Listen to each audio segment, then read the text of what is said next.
Hello everyone, it is Andrew back at my grandfather's desk here, making another Zettelkasten video. So last video I showed you sort of how I set up my Zettelkasten as a Christian and essentially how I order everything so that it makes sense categorically. So I thought I'd go a little bit more into my kind of thought process behind that and how I do that when I'm making new categories. Obviously this is the most important to do, like right when you're starting. So that's sort of where I'm at right now. So this is a process that I'm involved with a lot.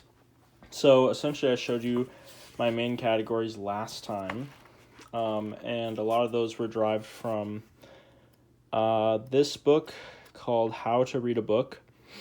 In this appendix, why and how I organize my personal library. So this is a book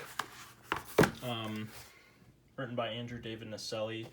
He's a Christian, so if you've ever heard of the book called How to Read a Book by Mortimer Adler, it's recommended a lot in sort of, reading circles, personal knowledge management circles, a lot of different circles involving learning. How to Read a Book by Mortimer Adler.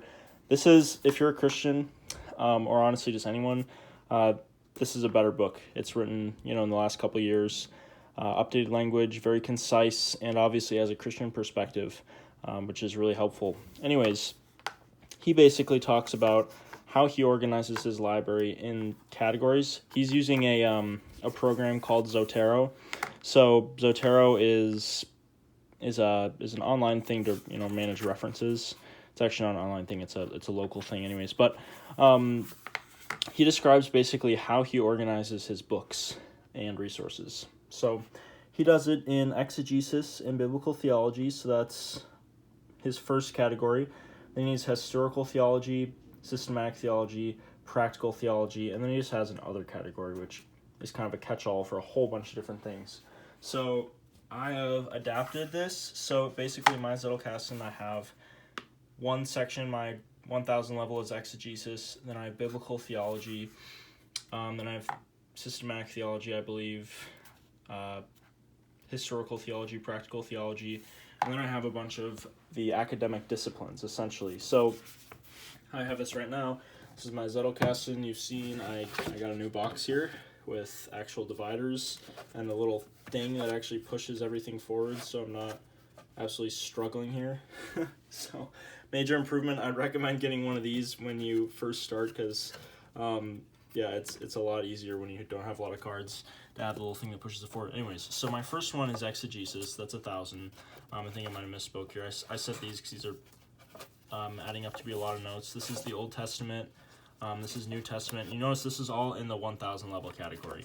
So essentially how Zettelkastens work is you have your 4 digits. It doesn't have to be 4 digits. You can make this as big as you want. But anyways, you start with a category. So this is 1000. This is exegesis. And then within exegesis, you've got a bunch of things, but you got Old Testament, which is 1300. I have other ones too, like biblical studies. Anyways, and then within Old Testament, you have further niches down. So this is a come out of the whole Old Testament. Anyways, so like 1301, which is Genesis. So those are your categories. It basically goes 3 levels deep. You can kind of go more than that, but I wouldn't really recommend going lower, more than 3 categories deep. It seems a little bit excessive to me, but I mean, you can niche down as far as you want, based on what makes sense to you. Okay, so then 2000, we've got systematic theology. 3000, I have biblical theology. Okay, sorry, you can tell I can't remember my own categories. You got practical theology, and then 5000 is historical theology, and then 6000 is arts and humanities. So this is where I'm getting more into the academic disciplines. So I have arts and humanities, and then 7000 is the sciences, and then 8000 is applied sciences. That's essentially because I know that for my Zettelkasten, I'm going to have it focus mainly on exegesis and theology. So that's basically how I've situated it. And then I have 3 categories basically in the back: arts and humanities, sciences, and applied sciences, that are essentially going to catch everything else.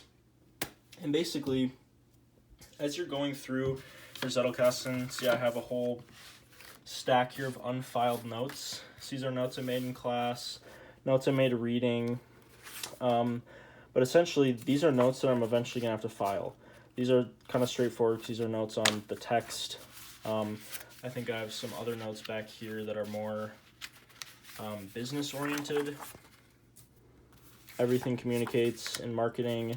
So yeah, so like for example, I don't have a category for marketing right now. So I have these two cards that I would probably file in marketing, and essentially I don't have a category for that. So my process for going through that would be to do this. So this is the Wikipedia outline for all the academic disciplines. This is kind of long. It's probably a better idea to do this online. I just printed it off so I could show you guys a little bit easier. You probably want to do Control F, marketing. Can't do that here, but I would kind of guess it's within business. So this is business under the applied sciences category. We have business, and then we have probably marketing in here somewhere. Yep, marketing. So essentially what I would do now, I have an applied sciences file already. That's 8,000.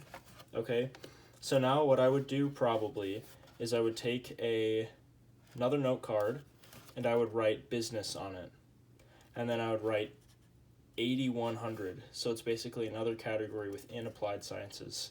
Okay, then I would take out another note card and I would write marketing, and then I would write on it the number 8110. So you're essentially saying this is applied sciences, this is a category within applied sciences as business, and this is a category within business as marketing. And you could even niche that down even further if you wanted to. Essentially, that's all I would do for that card.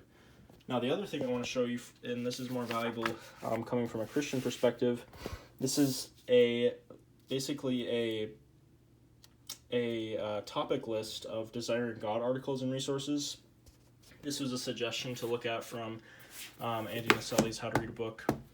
And this is essentially a very helpful way of thinking through, like, okay, not everything that you're going to come across if you're studying theology and exegesis, not everything is going to be in here. This is not going to encompass everything.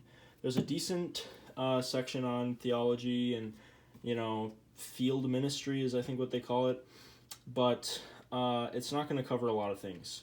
So I'd recommend, if you have a specific discipline, if it's not theology, whatever, but if you have a specific discipline, try to find another sort of category list for your discipline, because I think this is really helpful if you're trying to niche down in your Zettelkasten a little bit, just so you can cover the things that you actually want to study and talk about. So this has a lot of things. It also goes 3 categories deep.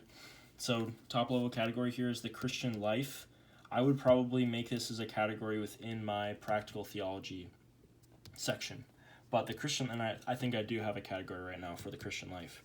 And then you have Christian thought, and then you have Christian education. So for this, if I were to make a section on education, I would probably try to niche this down three levels. So I'd have top level category practical theology, second level Christian life, third level Christian thought, fourth level education. If I were to do that, now there's obviously a lot of stuff here. So this is the Christian life, Christian thought, all that stuff. This keeps going. Lots of different things involving the Christian life. You have spiritual growth. Okay, then we have the next top level category, which is church and ministry. Bethlehem Baptist Church is not super relevant because that's like their church that Desiring God is built out of. Then you have church leadership, church life, all those categories. So this is actually super helpful for thinking through sort of how you want to categorize things within your Zettelkasten. And essentially, you don't want to just create your Zettelkasten and then fill it with all these categories and hoping one day you'll put something in them. Essentially, what you got to do is just make notes. You just make notes and then you make the categories, as they come to you. They're gonna build themselves naturally, and you'll just, have a note like this and be like, I'd probably put this in a marketing category. I don't have a marketing category. Let's create one right now. So you'd make that, and then you basically fill it into your index, and you'd be able to find this later, and you basically have a Zettelkasten structured the way that you want to think. I think if you have absolutely no clue with what you want to do with your life and with your study, just basically ordering it exactly according to this with the arts and humanities and sciences and whatnot, that makes sense if you don't know at all where you're going, because this will really capture all of it. But if you know where you're going, if you want to study theology, if you want to study the Bible, I'd recommend something like this, and using this as you continue to build categories, I think is going to be super helpful for you. Hope that was helpful. I want to go more into sort of developing notes and how to really get started with Zettelkasten. So please, if you guys have any suggestions of what you want to see, I'm by no means the most knowledgeable person about this stuff, but I'm happy to share any of my experience. So if you guys have any questions, any suggestions of videos I should make, please let me know in the comments. Awesome. See ya.